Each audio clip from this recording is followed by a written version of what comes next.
It's the TEH podcast, episode number 274, with Leo Notenboom of AskLeo.com and Gary Rosenzweig of MacMost.com.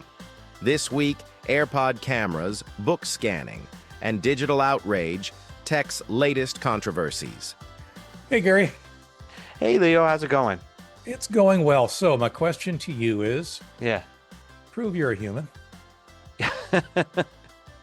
As we continue to do this, and I just see this happening a lot, over the course of the coming years, it's going to be harder and harder to determine whether or not the podcast you're listening to or the whatever you're watching is actually a real human. It's kind of funny because you've played with NotebookLM too, and they generate podcasts, but their podcasts are very stereotypical. It's always two people. They're always overly excited. And you can almost always tell. It's funny because there was another podcast that I was listening to that to me, I was thinking, oh my gosh, this sounds exactly like a NotebookLM podcast. And I ended up tracing it down, and no, these are two people that just naturally sound like an AI generated voice, naturally exuberant. And the proof is that there's a video of them talking, and it's clearly not AI. They're just eloquent, unlike us. Well, see, we'll be like the last. They'll be like, yeah, Gary and Leo, they're real because they just and ah through their entire podcast. But yeah, I've actually yeah, it's getting to be a thing, but also there's another like aspect to it which kind of makes me mad because there are people that are just not really good at talking. There are people that are not good at can't talk, right? But have something to say. Sure. And AI voices is a really good way to go in that direction. Oh, absolutely. And I think if like my voice isn't as good as it used to be. Like if I have a lot of work to do, like I'm working on a course, or maybe I like try to do like 2 videos and then we talk and then I've got something else going on, my voice is broken by the end of the day. Sure. Yep. And it doesn't sound right and it's all dry and it's just, yeah. So it didn't always used to be like that. I'm getting older. I could see, hopefully not for me, hopefully I'll go the rest of my life and I'll still be okay. But I could see it going downhill. And I know several people, that have actually lost their voices. They have it, maybe they could talk for a few minutes and that's it. Like there's actually lots of maladies that could befall your voice. So should you then be not allowed to podcast? Like, nope, you're not allowed to podcast. They're AI voices now. You could write a beautiful podcast and then have an AI voice speak it for you. Now, should people not listen to what you have to say because of that? Now, there's a difference between an AI voice saying it and an AI writing it and saying it. Or is there? Because here's the thing. I listen to exactly one podcast. And that podcast is generated by AI and spoken by AI.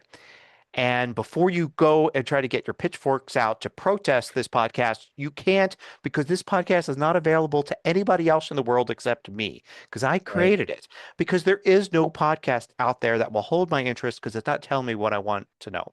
I think I've talked about this before, maybe, or mentioned it, that I do this. I don't know that you've talked about it here, but I know you've talked about it. Yeah. So this is, it takes me approximately 8 minutes to walk my dog in the morning.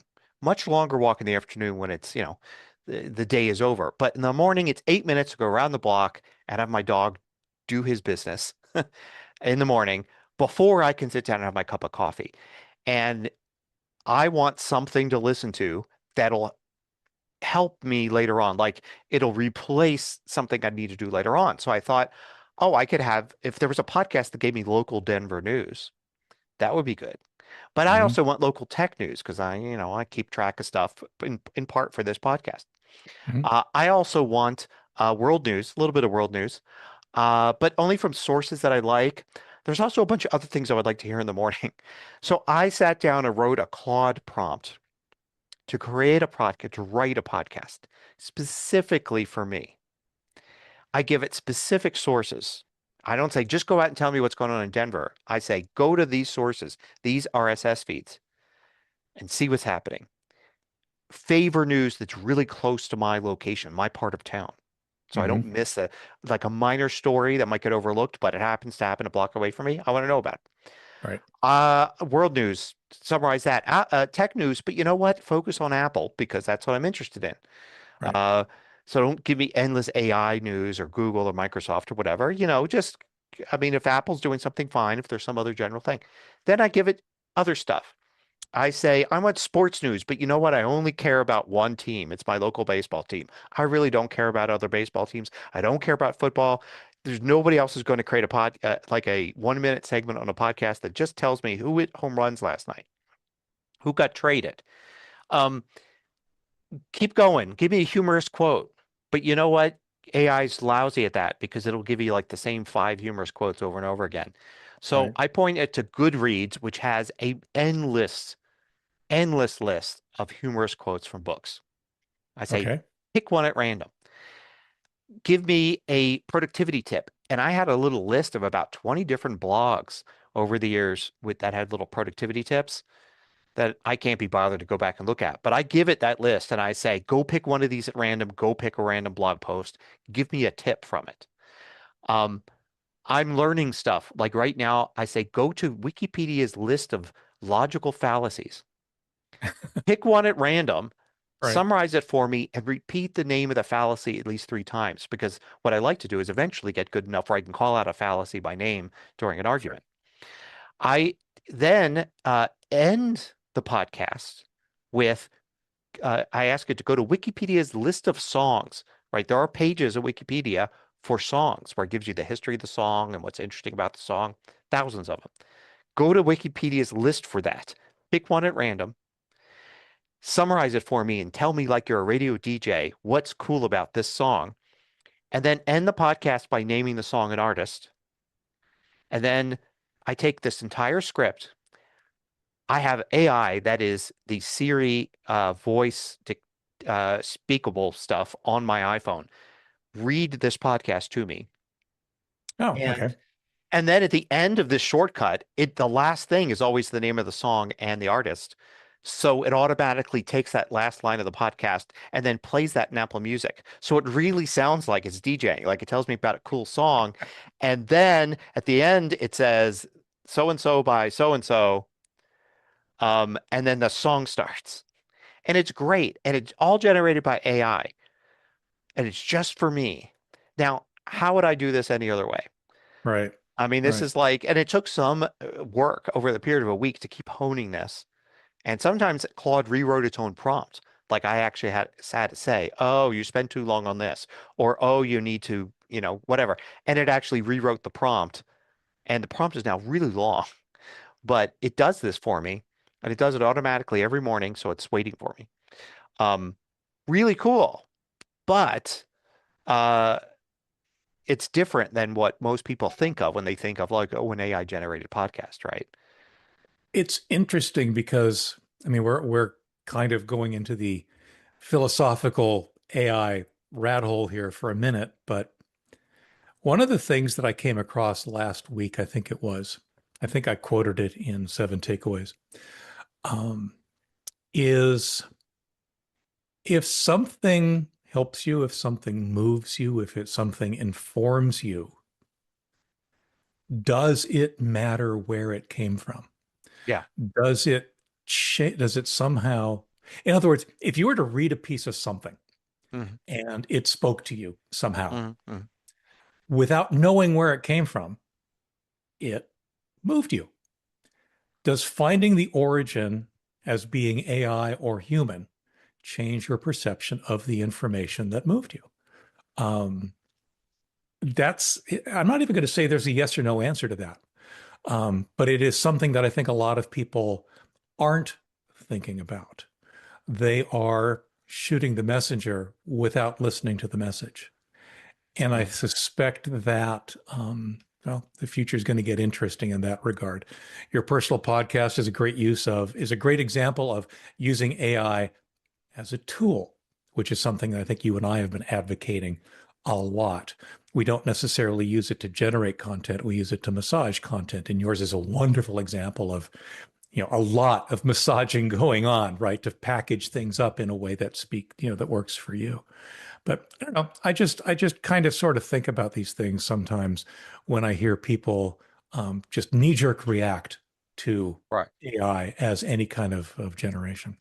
Actually, that's going to be a theme with a lot of things I wanted to talk about on this episode. Cool. Is people being outraged at AI. And I think there are some legitimate reasons to be outraged at AI. Sure. But I Yeah. think a lot of the things people are outraged at are the wrong things. But we could take a break from talking from AI first and Yes. talk about something else that people are going to get outraged about. Invasions of privacy. Yay. So, so there have been a string of different smart glasses that have had cameras in them that Yes. have outraged people because you can be secretly recorded, right? Somebody walks in, they're wearing a nice pair of Ray-Bans, and you don't know it. They're actually doing a video recording of what's going on. Right. Legitimate concern, I think. Uh, Now, this outrage is going to be thrown at something new, something that doesn't exist yet. So I think this is really neat. Do you have a pair of AirPods? Do you use AirPods at all? I do not. I've got a pair of, I don't know, Android equivalent type things, but I Oh, don't use them very often. Things yeah. fall out of my ears. Oh, okay. So I use AirPods all the time. Like, what greatest product ever from Apple because it allows me to take my music and audiobooks with me wherever I am. It's just great. Okay. So, like, for instance, this weekend I went on a 10-mile walk, right? Music, audiobooks, just filled the walk with amazingness. Okay.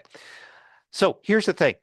There's been rumors for a while that a new version of AirPods may come out that will have cameras in them. So they hang out from your ears just enough that you could see like there being a tiny little camera pointed forward that could be Hmm. on the AirPods. Just rumors. We don't really know anything at all for sure, except that a recent update to Mac OS, they were able to find a video deep in that Mac OS version, something that may actually be kind of a like how you use it kind of video. If you go to system settings now, for instance, look at the trackpad settings, there's like these little animations that show you how to use the trackpad. Oh, double Hmm. click, here's how it goes, and it shows you. So there's little instructional videos that are included in the operating system. This little video that was found seems to show somebody wearing AirPods, holding a book in front of them and asking for information about the book, and they get information about the book. The Hmm. idea is, oh, it looks like there's a camera in the AirPods that are showing this. So perhaps next month's announcements from Apple are going to include new AirPods that have a camera in them. Again, Apple's not said a thing about this, right? All we've got is this video and previous rumors. So, of course, start the outrage on, oh, people are going to be walking around with AirPods recording you, right? Um, but I don't think so at all. I'm pretty sure that's not at all what's going on here. Uh, the definition of camera is a wide one. I don't think, and I don't see any possible way for there to be an actual, like, regular video camera in AirPods. First of all, the AirPods are small. They have even smaller batteries Right. that even, currently just playing audio with an incredible amount of like battery savings and software and chips that are optimized and all of that. You've got the uh, the the problem of like the battery just will only last like 2 to 3 hours or whatever before you have to charge Oh, them up wow. again. Okay. Yeah, I yeah. I thought it was mean, longer than that. well, Yeah. the case has many, many charges in Oh, of it. course. Yeah. Yeah. Yeah. So, I Yeah. mean, like for instance, on my 10-mile walk, it was longer than that. But at some point, I walked into a coffee shop and ordered a coffee. When I did, I just took them out of my ears, stuck them in the case, put them in my pocket for a whole 5 minutes, which basically almost charged them completely up, right? Right. So Right. easy to even ignore the fact that they've got this limit. But camera's going to take a lot of power, especially if it's a recording camera, you know, and all Hmm. of that. It's going to take a ton of power. So I don't think that's what is there at all. Just for the necessity of battery. but also for privacy, because Apple's big on privacy. I don't think if they could put a actual recording camera in AirPods that they would. I think what we've got here is probably a camera in the broadest sense of the word. Some people pointed out, oh, it could be LiDAR, but I think LiDAR takes an amount of power too to actually send out and then come back, signals come back. I think this is probably more in the lines of low resolution, black and white scanning camera kind of thing that produces no kind of visual that any human wants to really look at. But that you could feed to an AI and an AI could say, oh, I recognize a book and here's the title.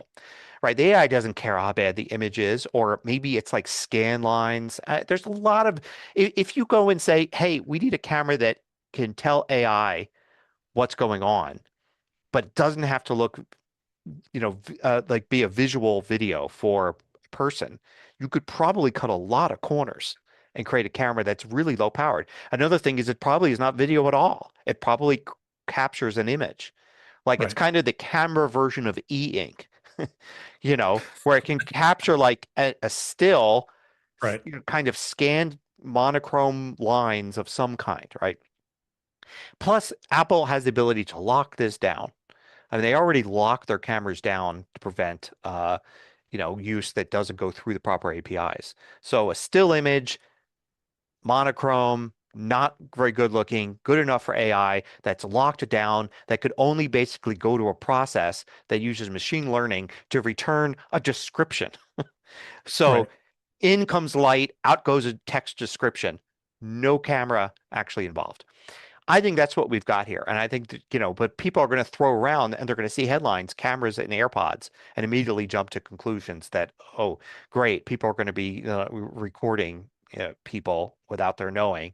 I don't think that's what's going to happen. I don't think it's possible, given the battery and size restrictions, for it to happen anyway. I don't think what Apple wants. I think this is all part of visual intelligence, which is a really big thing that Apple's, pushing in on all their platforms, for AI to be able to describe something to you. And so, yeah, I don't think that, I think we'll see soon enough, but this is not going to be the kind of thing where you can record at all. It'll be interesting. I think the outrage is going to go one of two ways. Actually, it's going to go both of two ways.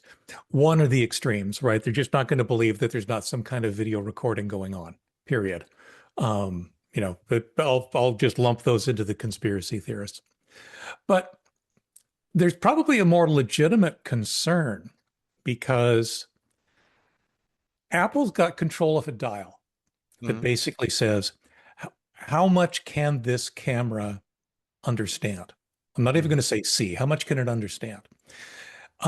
It can apparently identify a book by its cover, right? It can, see the title, give you information about it, whatever. But how much information does it need as rudimentary information as you describe as possible to say, do facial recognition? Yeah. In other words, if you are talking with someone, there's no picture being taken, there's no video being taken, but Siri quietly reminds you that you're talking to Leo only because you've walked up. Is that a concern, right? Is that something? I mean, obviously some people are going to get concerned about that, but in the bigger picture, is it a privacy, is it something to be concerned about with respect to privacy? And what other kinds of things could fall into that bucket where, again, there's no picture, but the camera, your device kind of sort of understands what it's looking at. Right. And my concern too is that even if Apple locks this thing down in terms of privacy and has created something really good, that people aren't going to care. They're just going to see the headlines. Right. And say camera on AirPods bad, and that'll be the end of it. I even saw somebody saying, "Oh, great! So all AirPods are soon going to be banned in movie theaters or in that kind of thing," because it's like they have the potential to have a camera. Not that phones have been banned in movie theaters, so they all have cameras. But people might rally against it even if it can't do the things that they're claiming, because that seems to be happening so much now with so much technology, Of people course. jumping to conclusions and it just not getting that stigma off of it, right? So we'll have to see what this actually is. If it can do stuff like just the visual intelligence stuff, I'm excited about it because I think it's a really interesting use of like, or not so much interesting use, but everybody's focused on glasses, right? And some of Right. the glasses now don't even have anything on the screen. Like you don't see anything. Like the lenses are actually just normal sunglass lenses. The whole Right. idea of like stuff being projected on the screen isn't even there. It's just a camera and a microphone and glasses. And Apple's Right. already got microphones and AirPods. If they can put a camera that's just good enough to give you information, not take a picture, then they can go and say, you don't need glasses. Wear glasses, don't wear glasses, wear your own glasses. Doesn't matter. We're not going to do glasses. We've already got AirPods. People already wear AirPods. Everybody's already used to them. And we could do this visual intelligence stuff, giving you directions on the street, telling you things about what's around you, identifying birds, without requiring you to wear anything that you're not already wearing. Oh, and another thing, another way these could be restricted too is also focus. Like the the little video shows the person holding the book. Right. That's another aspect of cameras. Like these may only be able to see 5 feet ahead in front of you. Sure. Yep. And Yep. again, this is like, well, why would you create a camera that can only see 5 feet in front of you? Well, this is a reason why you would create a camera that's only 5 feet in front of you. And if some inventor at Apple, some engineer has come up with, hey, I have a camera that can only see 5 feet in front of you and uses 1% of the battery life as a regular camera. And some other person went and said, oh, I have a use for that. That can help you identify things. Right. But even though it cannot be used as a regular camera, because it wouldn't be able to see more than 5 feet in front of you, everything else is blurry, right? That's an interesting, really interesting use, even if it's not 5 feet, but some fixed amount, right? Sure. Sure. There's so many different things. The actual like screens inside of Apple Vision Pro, for instance, like the highest resolution is shown where your eyes are looking. So it looks like you have super high resolution everywhere you look because you can Mhm. only look where you're looking, right? That's part of the magic of the Apple Vision Pro is the fact it doesn't need to show you high resolution in your periphery. It only needs to show it where your eyes are actually looking. Directly in front of you. Yeah. Yeah. So, but you literally can't tell the difference because you can't look in your periphery. If you do, it's not your periphery anymore, you know.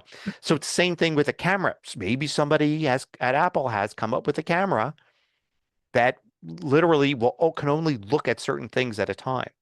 Right. And so no good for recording. Recording, it's just a mess. But for AI to be able to go and say, oh, that book is so and so, or the street sign says, parking, Right. whatever. That's all that's needed. Anyway, I have this, the scenario I keep coming up with is, I'm working on something and I'll have some part. And what I want to do, what I've been doing, of course, is taking out my phone, taking a photograph of the part. And what I want to do is just say, okay, Siri, remember this part number for me. yeah. So So, cool. All right. So Back to AI. onto another thing people will be outraged about. Well, people are outraged about this. So the headlines have been, and I forget which company did it first. Was it Anthropic or was it OpenAI? I can't remember. One of the two. But now Amazon's being accused of this, destroying rare books, right? The headlines pretty much all universally say that these AI companies are destroying rare books.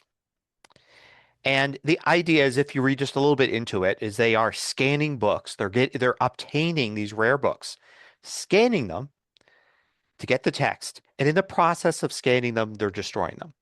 Although some of the headlines really just try to make you envision this idea of like an AI billionaire walking into a rare bookstore, buying like some rare copy of something, Right.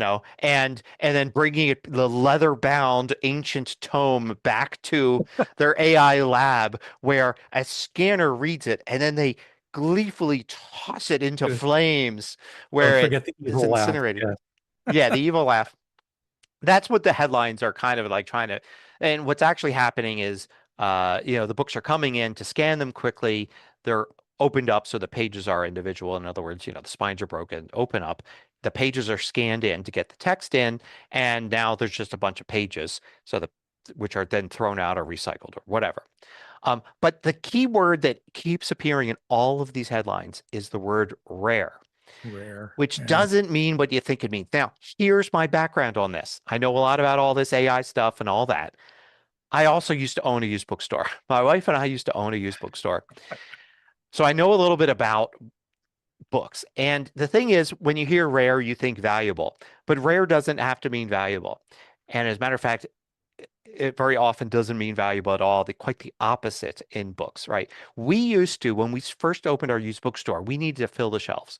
And one of the ways that we filled the shelves was there are actually sellers out there that will sell you 20 boxes, big boxes of books, random books. And you could just buy 20 boxes of books, the cheapest way to buy books. Now, if you do that, and we did many times at the beginning, you open these boxes up and most of the books are worthless. If you really wanted to buy them, you could maybe find a few books that were actually worth something. Not rare by any means. Not the Dead Sea Scrolls. They're not going to show up in there. It's going to be, oh, hey, this is a book that'll sell in our bookstore for $3, right? Right. This is good. We'll keep this. You'll find a few of those. You'll find a bunch more that maybe will worth filling out the shelves for a while. And the vast majority are going to be junk.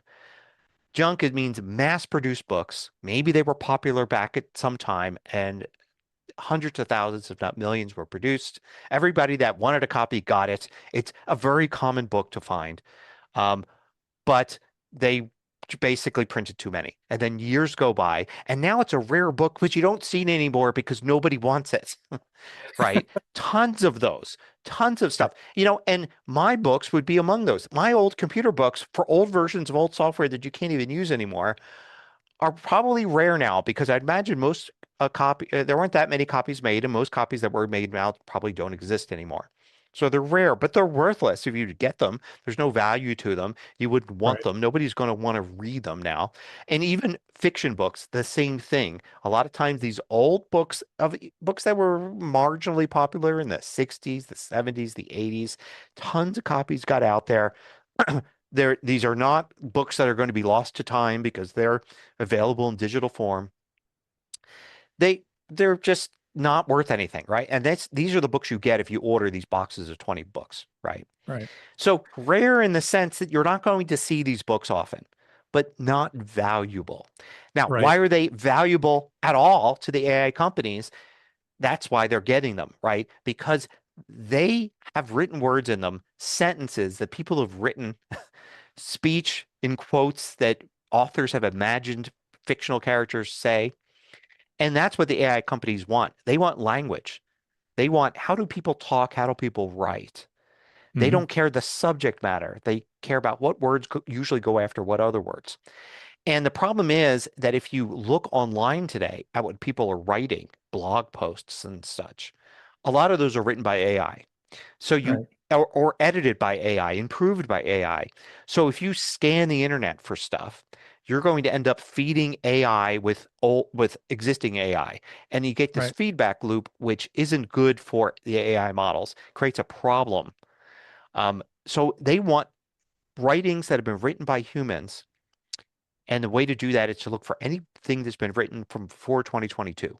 So you go back to 1970, a book written in 1978 or 1994, and it's some novel that it got a bunch of prints, but it didn't hit, right? And that's a good source of this stuff. And that's the books that they're getting, not rare tomes, leather bound from valuable bookstores. It's these trash books that are headed to the trash anyway. Because I can tell Right. you, when we got these books at the bookstore, and the stuff we definitely didn't want, we never directly threw away, but they went to Goodwill. And at that level, they probably did look at them and were able to tell this goes to recycling, right? It's not going to be sold in the store. Even at regular bookstores, like an important part of used bookstores is to cull the inventory, go through. And sometimes if you go to a used bookstore, not that there are any left, but if you go to one, sometimes you'll see little colors, like the prices will be in little dots. And there'll be Oh, green yeah. dot and red dot, blue dot. Sometimes you look at the price and there'll be a marker stroke underneath it, like a colored mark. A lot of times these are the year that it was obtained by the bookstore. Sometimes they'll just write the year. So you go through your shelves and you look at, oh, this has a green dot on it. That means we bought it in 2023 and it's still here today. So we need to pull it off the shelves. It's not going to sell. We need to make room for other stuff. Um, and these books will eventually find their way to recycling anyway. I would say that I would bet that 99% of the books that were headed to, any of these AI scanning things were not going to survive very much longer anyway. Right. Sure, stuff's going to get caught up in there, but I'd say that even anything that's in there at all is not rare. It's not going to the last copy in existence isn't being destroyed or any of that nonsense. So plenty of stuff to be outraged about when it comes to like the financial side, when it comes to the environmental side of AI and stuff.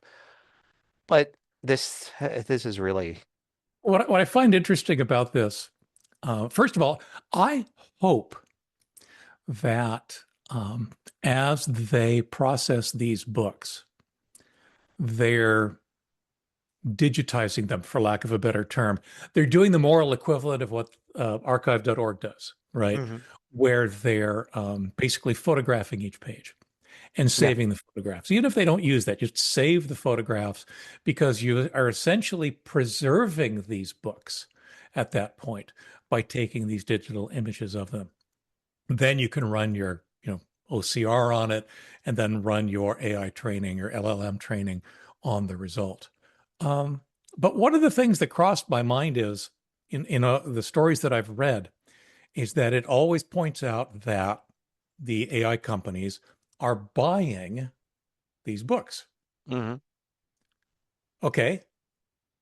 Does that now sidestep the plagiarism slash yeah. theft That's a whole different argument? story. Yeah, Because if a human can walk into a used bookstore and buy a book, and that's okay, buy a yeah. used book, then it would seem that an AI training their model could walk into, grab, purchase a copy of that same book and quote unquote read it. Um, Mhm. I'm not going to claim that this is as simple as that, but it does color the argument that AI companies have been stealing, plagiarizing content. Right. Yeah. And that goes back to something we talked about before. It's like if you could walk into a store, buy an Ernest Hemingway book, read it, and then the next thing you write kind of has a little bit of Hemingway flavor to it. Yes, Maybe it's even in a the style. vocabulary word you didn't know before you read the Hemingway book.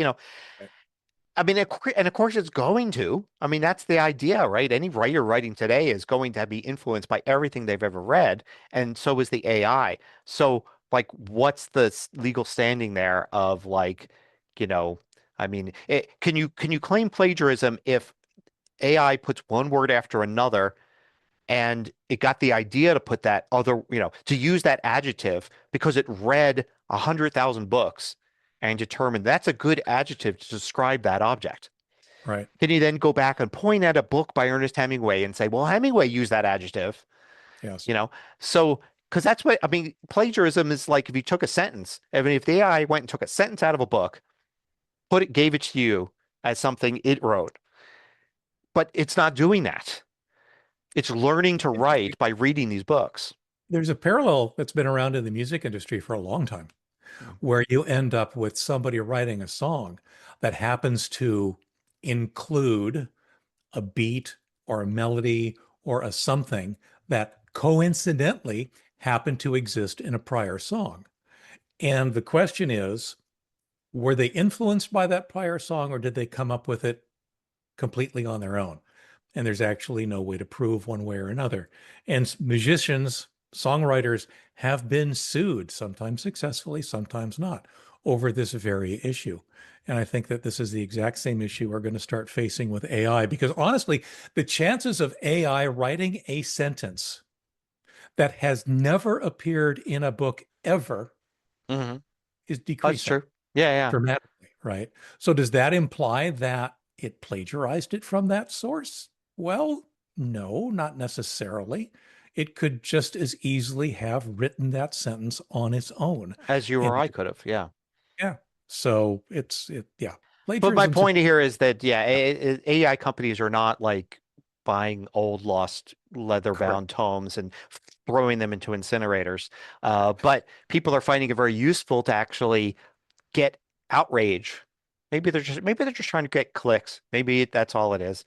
They're not really trying. They don't really care about the AI outrage. They're just trying to get clicks on their articles. Um, but yeah. So I don't know.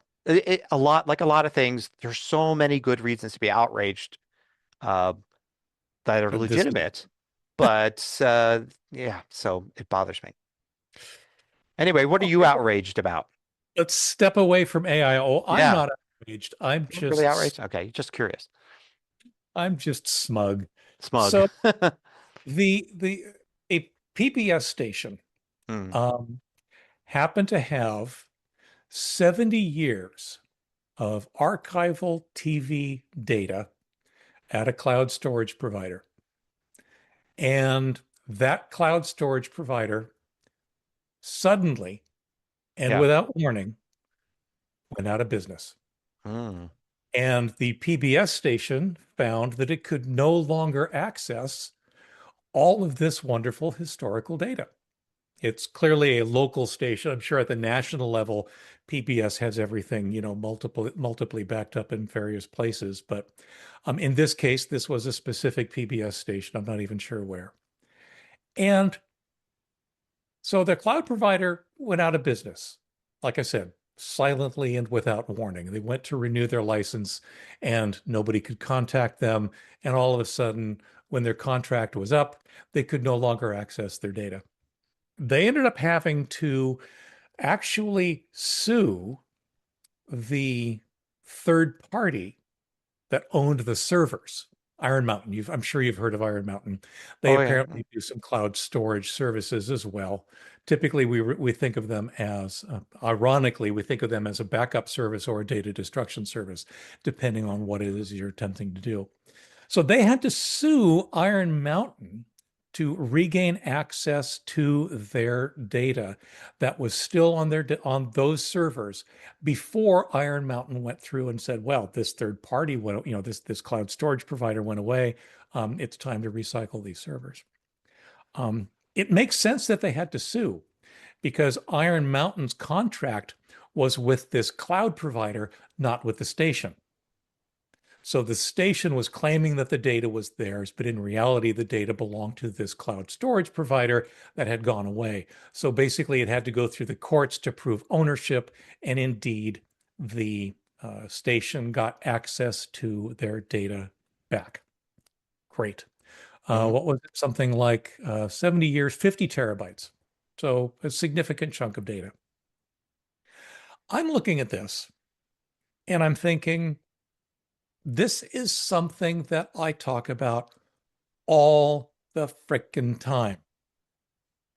If you've got data and it's in only one place, it's not backed up.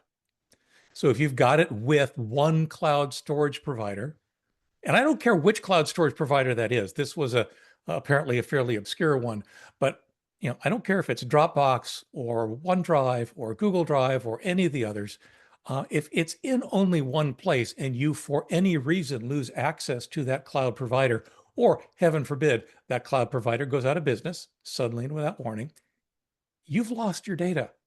Not everybody has the resources to go in and sue somebody in the hopes that they can recover their data from a backup. You have responsibility for backing up your own data. And I think what a lot of people miss about the cloud is that it really is only one place. Yes, OneDrive, Google Drive, etc., Dropbox, they've all got multiple servers and they've all got backups, but those backups are for their protection, not yours. If Mm. you lose your account, if you delete your files, if your account gets hacked, they're going to say, tough luck, right? We did what we were supposed to do. Your data's gone. You can't get at it anymore. Anyway, I just see this as an object lesson in exactly what I've been preaching for many, many years now. And that is, if it's in only one place, it's not backed up. The cloud is only one place. For gosh sakes, if it's something that's that important, especially if it's 50 terabytes important, get yourself a NAS, get yourself a couple of NASs, get yourself another cloud provider. I don't care. Make sure that you've got it Yeah. in multiple places. Yeah, exactly. Unless it's just not that important. I think it's funny. I get that feedback a lot on various pieces of Yes. things I talk about. Usually it's specific accounts, but I had one today where somebody was saying, "Well, why bother backing up? I mean, yes, I've got all these pictures, but when I die, the kids are going to reformat my hard drives anyway, and it'll just be gone, and it Well, doesn't yeah. matter." I mean, that's one way to look at it. You have to, it's all risk assessment. It is. That's a whole other subject. I didn't mean to. My sense is that people underestimate the value of what they have. That's not to say that they don't have some data that is truly worthless. Mhm. As a whole, when they're putting together their backup strategy or their security strategy or their whatever strategy, they completely misjudge the value of something they have. Oh yeah. No, you have to do the exercise in your head of like, if I lost all my data now, like Yeah. what would be the implications? Like what things would I mean, people have done this for generations with fires, right? You know, you're told to think of like what if your house, if you came home from work and your house had burned down, what things would you miss the most? And then you realize, oh, my photo albums. Like I never even thought about the photo albums sitting under, you know, on the shelf or whatever. Maybe I should digitize them. Maybe I should have a plan to, you know, protect them. But you have to go through the exercise in your head. And you do the same thing with your data. You could think about like, because I've done it with my data for backing up all of my video editing files for my episodes. And I've Yes. come to the opposite conclusion. Like Right. I for years was meticulously backing those up and Yep. then going through the, okay, if I lost all my data, what would I miss? And then I was like, well, 90% of my backup are these old video editing files, not the final ones, but the edited files. And I realized, okay, why would I miss those exactly? Like most of those are using, you know, older types of files using older video editing software. I've never ever had to go back and use one. Like, Right. why would I need to re-edit a video about how to use iMovie '06 from 2009? You know, it's oh, okay. I would really wouldn't miss it. Maybe I've been obsessing over backing those up, and I really need to focus on making sure my photos and everything, which were getting backed up just fine too. But Yeah. yeah, you go both ways. The video is a good example because I too I'm still in the bucket of meticulously backing up my video Yeah, editing files, but I'm backing up my current ones yeah. and just letting them accumulate, right? So I have those editing files from 8, 10 years ago, and I know that I'd never use them and I would not cry if they disappeared, but I'm not going to actively, proactively go out and get rid of them. I just let them sit there. Actually, I don't want to get off on another tangent here, though maybe I should. I actually looked into doing online backups for some of that old stuff that I'm not that worried about. Like, how can I, because the price of drives has gone up, it's skyrocketed, it really has. Okay, I have a bunch of 4 or 5 terabyte drives Hmm. that I've just had for years, back when that was the big drive, right? And I got a few of them and I used them for archive drives. And I thought, well, let me get another drive because you know I'm starting to run out of space a little bit. And drives are way more expensive than they. At first, I thought I was imagining it, like you know, the rose-colored glasses. Like, oh, I thought drives were cheaper. Well, I guess it's just been a while since I bought one. And then I looked through my Amazon orders and I was like, no, these drives were cheaper. They have gotten way more expensive. So I thought, well, maybe online storage is cheaper now. And it is really cheap if you look for archival storage. You can upload files and store terabytes worth of data. And it would cost, you know, you can do a lot for say $10 a month. Right. Ton of stuff. But there's a big cost in getting it back. So the idea is if you want to store a ton of stuff and then you're not worried about getting it back because you probably never need it, or maybe if you need it, you just need this one file. It's cheap. However, if you wanted to get it all back, like, oh, the price of drives dropped, and I was like, I don't Right. need this anymore. Let me download all of it and store it. That's expensive. That was way more expensive than any of the other stuff. Like it was a Huh. factor of 10. It was like 10 times more expensive to download it than it was to upload it. And what occurred to me was most of these services, it's like, well, what if I wanted to switch services? Like I picked a service now, and 5 years later, there was a deal on another service, Right. and I wanted to move over to it. I would then have to spend hundreds of dollars downloading all my data so I Yep. can upload it to another service. And that's what stopped me from doing it. I was like, that's the pain point right there on Yep. this. Yep. So that was kind of interesting. And Which yeah, I cloud don't providers archive do anything make it online. hard if you do end up having to download absolutely everything and then re-upload it again I somewhere know. else. At this So point, yeah. that if you're going to download it all, well, grab some old drives, maybe invest in a new one because it's going to last, and just put it there. Yeah, yeah, that's what I'm doing. Right. Um, so maybe one more outrage thing. Okay, go And for it. this is actually I wanted I don't really have I'm not actually outraged by this. Um, I thought we could discuss this. I don't know how much you read about it, but Claude announced in the last week or so that they're going to start watermarking things Right. generated by AI. Now, images pretty straightforward. You can put a watermark hidden in the bits in an image, and it's easy to understand, right? You've got an image, it looks beautiful, everybody looks at it. Oh, AI generated image. If somebody wanted to prove it was AI generated, they could look at the watermark built into the bits and Yep. say it is AI generated. For people like you or me, or most people, it wouldn't be even a thing because we would say, yeah, it's AI generated. What I'm not hiding that. My video images like that, I say Yeah, your credit blog post videos, Gemini, yeah, and Google yeah, credit. Gemini, or That's whatever. Yep. that's fine. I've never used an AI image where I've wanted to hide the fact. It's just been like, oh, Right. here's a fun image I created. I do it for my monthly little, I create these whimsical little things that are really fun, but I would never spend 100 some dollars having a graphic artist create. These are just these ideas I have in my head, and I just have Nano Banana create something fun. Um, but theoretically, you would, if you don't want people getting away with saying, oh, this is a real image and it's AI generated. But I think even more importantly, you want to have services like perhaps Instagram be able to label things as AI generated easily. Yes. So they have a Yep. little list of rules. Hey, here's the 5 most popular services. Here's the watermarks to look for. Fine. But this isn't about AI image stuff because AI image stuff is pretty straightforward in watermarking. What's more interesting is text. How do you Yes. watermark text? And probably the AI companies just wouldn't if it wasn't for the fact that the EU said you have to. So they're left scrambling with how do we watermark text, right? I mean, if the text actually contains in parentheses generated by Claude, generated by OpenAI, whatever, then it's just easy just to delete that, right? Just don't include that when you post it. So uh, Claude or Anthropic came up with this thing for Claude that AI generated text, I assume it has to be reasonable length, is watermarked by making certain choices of words. And so it'll generate text that looks like it's written by a human. And if you run it through their little tool that they say they'll provide to people, it'll look at the choices of words and say, this was generated by Claude, right? This is watermarked. And at first, people were outraged because it was like, oh, so you're going to make the writing less good because you want to watermark it.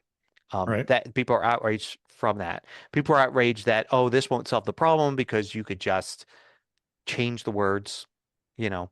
Um, Mhm. but they say, look, it's going to be in there, and it's going to be some. It's going to be when there's an ambiguous choice of words when it doesn't matter if it's this word A or word B, we're going to make those choices in such a way that we can then identify if you take this text and throw it through our tool, it'll say, yes, this was generated by us. Um, still seems a little bit like hard to believe, but I know enough about algorithms, computer algorithms, to know that sometimes it really doesn't take very much Yeah. to Yeah. to do stuff like that. But is this good? Is this bad? I don't know. I don't really have a big problem. I don't feel outraged that they're going to do this. I mean, if the writing is not as good, well, you could always have just written it by yourself, you know? It feels to me kind of pointless. This is kind of an arms race, right? Where they're going to watermark their stuff, and people are going to reverse engineer the algorithm and remove the watermark. And just as they do with images, right? It's not that hard to figure out what the watermark is doing to your image and actually take it out. For a while, I think Gemini is still, Nano Banana is still putting their little diamond in the lower right-hand corner of those images. Those come out easily because I've been taking them out for months. Yeah. But it seems pointless. It also, what's funny is I actually have heard of people saying, oh, this is why Claude suddenly became wordier Ah. because it needed more words in order to implement this algorithm. Hmm. So I don't know. Sure.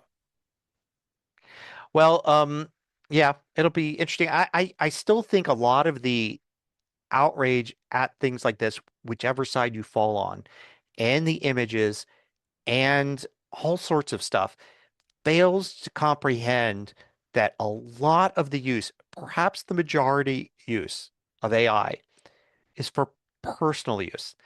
And I'll go way back to the beginning when I talked about my podcast. I did not ever have any intention of this being something that anybody else but me would listen to, would even want to listen to. It's such a weird collection of things that I want to hear, Right. right? And often AI is used to summarize something. Often AI is used to tell you about something, give you information or whatever. I would say maybe, I mean, maybe it's way up there in the high 90% of all the stuff that AI generates is basically a personal, like giving you just that one person who asked for it. That we tend to look at it, and I think people that don't use AI much tend to look at it as if you're asking ChatGPT to write something, it's because you're publishing something. You're publishing a book and you're getting AI to write it. You're making a blog post and you're getting AI to write it. When in fact, it's if you're asking ChatGPT to write something, it's because you're going to read it and then that's it. It's Right. done. You've read the thing that it produced for you, that some weird bit of text about some subject. I do this all the time. I asked it for an explanation. I was watching where I'm rewatching Northern Exposure.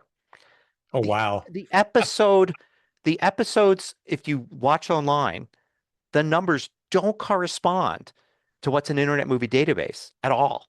Oh, And interesting. and yes, oh, interesting. So why? Why? Is there anybody that's ever written a blog post about this? Not that I could find. ChatGPT, tell me why this is so. And I read probably 7 paragraphs that ChatGPT wrote for me that was essentially an article explaining why. It's because CBS originally ran them out of order in some cases. And so when they produced the DVD box set years later, which was done by the production company, they put them in the proper order, and that's been picked up by streaming. And it Huh. makes it very confusing as to what episodes belong in which seasons, because sometimes the ordering included different seasons. Like an episode made for season 2 was actually aired as part of season 3. So anyway, interesting article that I read about that, except that there's no article about that. This was something ChatGPT wrote for me because I asked it to. And I think this Right. is what AI is. And I'm not publishing it. I'm not putting it anywhere. I don't have any place to put it. So And you don't care if it's watermarked. I don't care if it's watermarked. I don't care if it's plagiarized. I would have preferred to actually read somebody's article that they wrote about this, Right. in which case I would have been reading an actual article. But I Right. didn't find an article, so I read what chat, and I'm just reading it this one time, and that's it. I'm not saving it anywhere. So anyway, I think that's people are overlooking a lot of that. Just personal use stuff. We don't need to hire somebody to write an article about why Northern Exposure's episodes are out of order. We can just ask ChatGPT now, and it writes it for us using all of the books that it scanned in the past, Right. to give me a coherent thing that was fun to read. For the record, Northern Exposure was a cool show.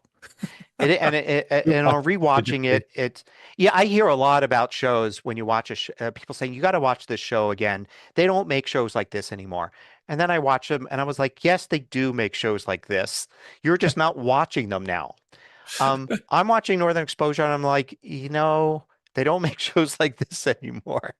Um, there's a different feel to it that, yeah, it's interesting. We have local connections. This show was shot in Yes, Roslyn, that's right. Washington, which Yeah. is probably about, I don't know, about an hour and a half drive from here. And Janine Turner apparently had a house about a half a mile from where we were living at the time. Oh, So, okay. small world. Yep. Anyway, that's cool. What a segue. So for this week, for This Is Cool, my wife is out of town. And I decided that it was a great opportunity to catch up on a couple of things that she's typically not as interested in as I am. So my Ain't It Cool for this week are the movies Spider-Man Far From Home and Spider-Man No Way Home.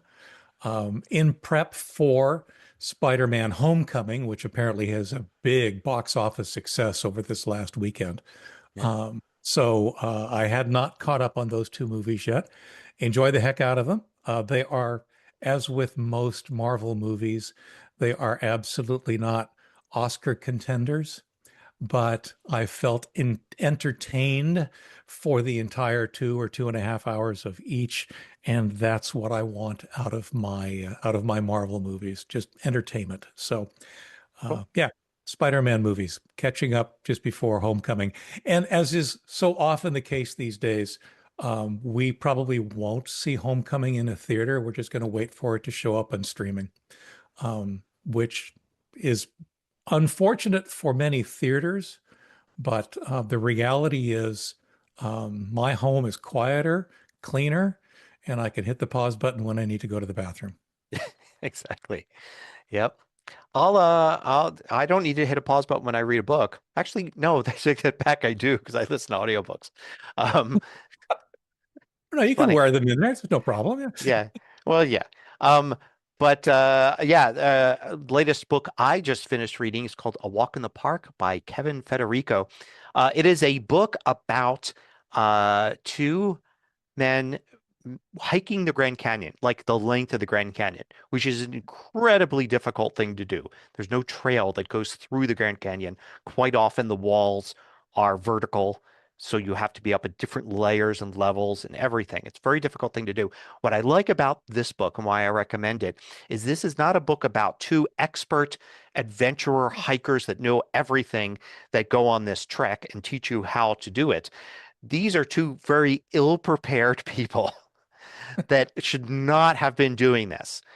And but they get help from the Arizona hiking community, particularly a bunch of individuals that know a lot about hiking the Grand Canyon along the way. Um, and it's inspiring to have them, read about them learning about this on the, while they're doing it, seeing the many mistakes. If you get the whole mistakes are, the way you learn things. Well, this is a book about that because it's just about mistake after mistake after mistake. Um, it's very interesting. And the most inspiring part of it is after their initial failure, really at the very beginning, to really to do, they had to like bail out really early. Um, a bunch of these hikers came right to them and said, okay, we're going to prepare you for getting right back in there. Nice. Instead of telling them, okay, did you guys learn that you're not able to do this? And will you go away now before we have to rescue you? Nope. They were like, let us show you how to do this. There was never they never even asked them, are you sure? Are you sure you want to continue? Or do you think you want to No, they right away were like, let's show you how to do it right. Nice. Really, Nice. really cool book. So blatant self-promotion. The article I'm pointing people at this week is tips, tricks, and best practices for sharing links. It's askleo.com/195019. And it will sound very, very familiar to you, Gary, because I basically took a look at one of your recent videos and decided that my audience needed their Windows Awesome. equivalent. Mhm. So I've basically followed most of your tips and tricks along the way. And like I said, put it in a Windows context so that my audience is a little bit more comfortable with it. Excellent. Cool. I'll have to put a link in on the video to yours. That's what I'll do. I did link to your video from my article. Okay. Well, there you go. All right. I'll just point out one video I did recently. Why is my Mac menu bar missing? We often say that there's always a menu bar at the top of your Mac, but there isn't. There are cases where you can actually have it go away, and then people get very confused as to why it's gone. And I explain all the different situations you can get into where the menu bar isn't there and how you could bring it back. Cool. I actually did not think about it being possible. I have like a multi-year old article. The Windows taskbar can do the same thing. It can disappear for a variety of reasons. In Windows cases, the most common reason is that one of the key processes terminated unexpectedly. So you end up having to like figure out how to rerun a particular process. But cool. All right. I think that does us once again for another week. As always, thank you for listening, and we will see you or hear you or talk at you again real soon. Take care, everyone. Bye-bye. Bye. The show notes for this week are at tehpodcast.com/TEH274. If you have a comment or question for us, be sure to leave it on the show notes page. The TEH podcast is hosted by Leo Notenboom of AskLeo.com and Gary Rosenzweig of MacMost.com, and edited by Connie Delaney. I'm your synthetic announcer, Adam, from 11labs.com. Thanks again for listening, and we'll see you here real soon.